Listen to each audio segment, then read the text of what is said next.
morning all of you.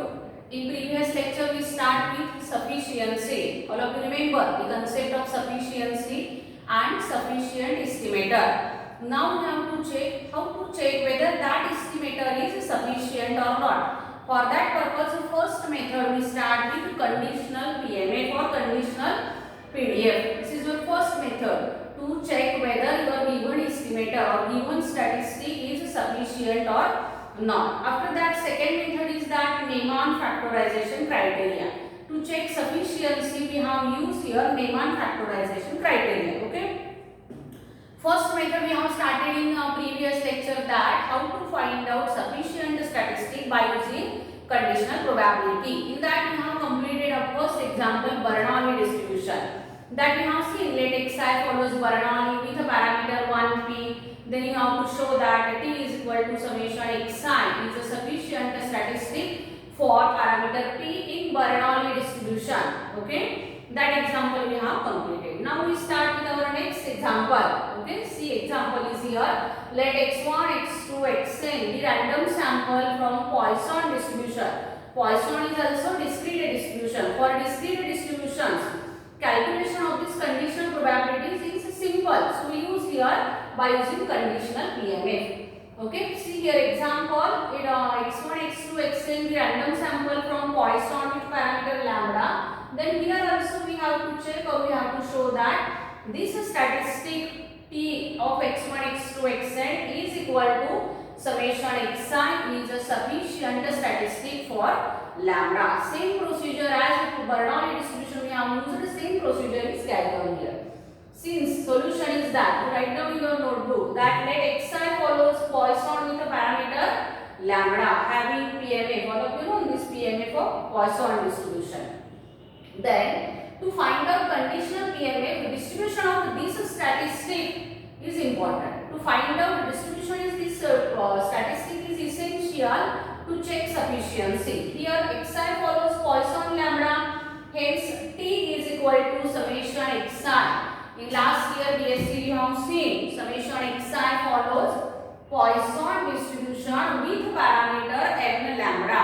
If xi follows Poisson lambda, then sum of Poisson follows Poisson with n lambda. Since xi's are IID, independent, identically distributed. This is our statistic. Okay, this statistic follows Poisson with parameter n lambda. In last example we have seen sum of Bernoulli follows binomial. Okay, here sum of Poisson follows Poisson with the parameter n lambda having PMF. You write down in your notebook. PMF is that t is equal to its observed value small t. All of you know e raised to minus n lambda. PMF of Poisson n lambda raised to t divided by t factorial. Since your random variable is t, so t is equal to 0, 1, 2. So on lambda greater than 0. This is PMF of our statistic and this is PMF of our random sample. Now we have to check whether this statistic is sufficient or not. Means here we find out conditional PMF of random sample x1, x2, xn, d1, t. Okay. After writing this PMF, we start with to check sufficiency. Now next line write down. By definition of a sufficient statistic. Next line you may write down, by definition of the sufficient statistic, P of x1 your sample, x2 is equal to x2, so on xn. Okay, you have to find out conditional PMF. So d1 t is equal to your statistic. You have to find out this conditional probability, and if this conditional probability does not depend on parameter lambda, then you say that this summation xi is a sufficient statistic. So first we have find out your conditional PMF, which is equal to, okay, this event is A, this event is B. A given B means A intersection B. Common part you have take here x1. So this is your random sample x2, so on xn. Okay, instead of writing intersection, I write here only comma. Given, okay, A intersection B means T is equal to summation xi. This is your A intersection B divided by P of B. P P of B means here you may write down T is equal to summation xi of T is equal to small t means its observed value means total of summation x, total of xi and summation xi. Okay. Now we have to find out this event A and this event B. Common part in between these two events is your random sample. Okay. So next line you write down only this sample. I write here directly. You write down in your notebook. Next step you have to write down that A intersection B. Common part in between these two events is only a random sample. Since this event contains random sample, this is here random sample, so common part is here random sample. Now since xi's are IID, we may write these probabilities independently. So next step you write down is equal to, okay. So here we find out conditional PMF which is equal to xi's are IID. So you write down this product x1 into P of x2 so on probability of xn, okay, divided by probability of t is equal to t, okay. Here give reason since xi's are IID, independent identically distributed random variables, so we write here product directly, okay. Now substitute PMF. x1 follows Poisson with parameter lambda, so here you write down e raised to minus lambda raised to x1 divided by x1 factorial, okay. x2 follows Poisson with parameter lambda, since they are IID, lambda remains same, so lambda raised to x2 divided by x2 factorial.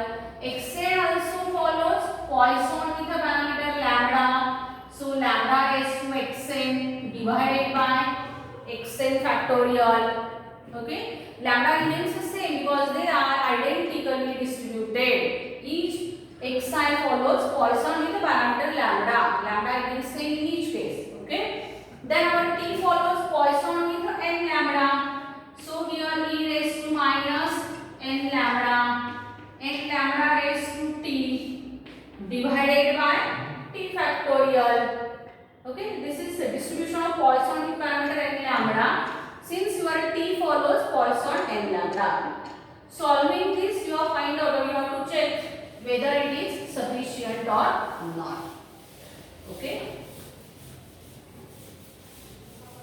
Now next line I write here which is equal to e raised to minus lambda into e raised to minus lambda into e raised to minus lambda.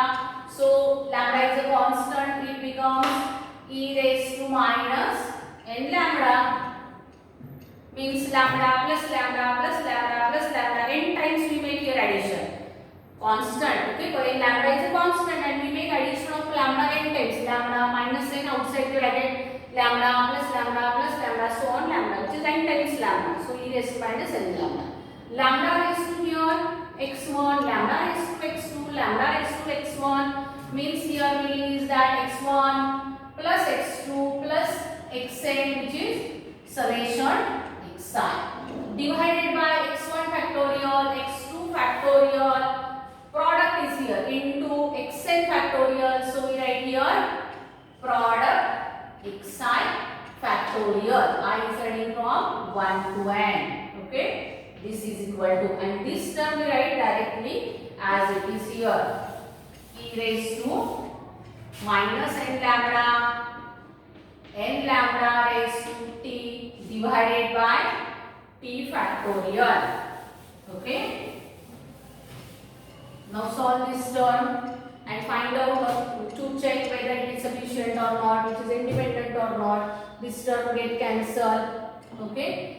Here lambda raised to summation xi, here lambda raised to t, t is nothing but your summation xi, so we write here which is equal to, okay, lambda raised to t, summation xi means your t, divided by, right here, divided by product xi factorial, and this whole divided by n lambda raised to t. We write in this way, n raised to t, lambda raised to t divided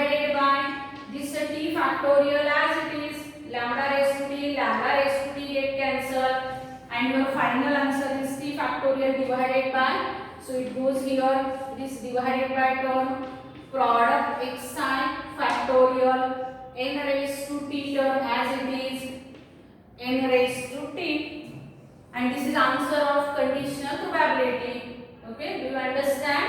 We solve this term lambda raised to summation xi. Summation xi means t. T means summation xi, it's observed value. So lambda raised to t here, lambda raised to t get cancelled. Okay, here. Then here n raised to t remains term. So we write here n raised to t. Product xi factorial does not get cancelled, so we write as it is. Okay, and final answer we got here, t factorial divided by product xi factorial also n raised to t. Now we have to check whether your lambda is present in this conditional BMF. Here lambda is present or not. T factorial means summation xi, where there does not exist lambda. Product xi means your random variable, n is sample size, t means summation xi, means this term, that is conditional PMF of sample given statistic, does not depend on lambda. This term does not depend on lambda. You write down here which does not depend on lambda, or also which is meaning is that which is independent of lambda. Both meaning are same. This term does not depend on lambda, or this term is independent of lambda, means there in that term there does not exist lambda. Hence t is equal to summation xi. Hence t is equal to summation xi is sufficient statistic. T is equal to summation xi is sufficient statistic for lambda in Poisson distribution. In Poisson distribution. Okay. Now write down next example. Next example also you write down for homework. For homework you write down example number 1. Let x1, x2 be IID, independent identically distributed random sample from Poisson. First we have to take Bernoulli distribution with a parameter 1p.